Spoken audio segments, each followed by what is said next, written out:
وطن ستاین زمونږ د آینې په شان دی. وطن ستاین زمونږ د آینې په شان دی. کوږ ورکې نیغ ښکاري او نیغ ورکې کاږه ښکاري.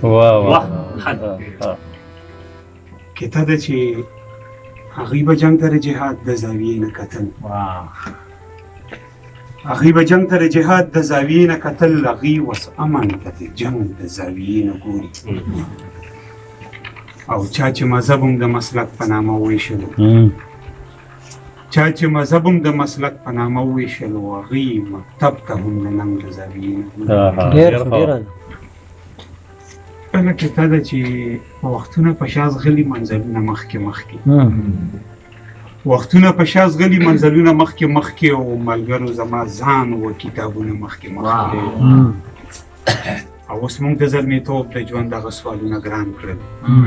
اختره چې راتلې جوابونه مخکې او یو د لنډ بخر یو کتره چې تر فطرت قاعده کې پاتې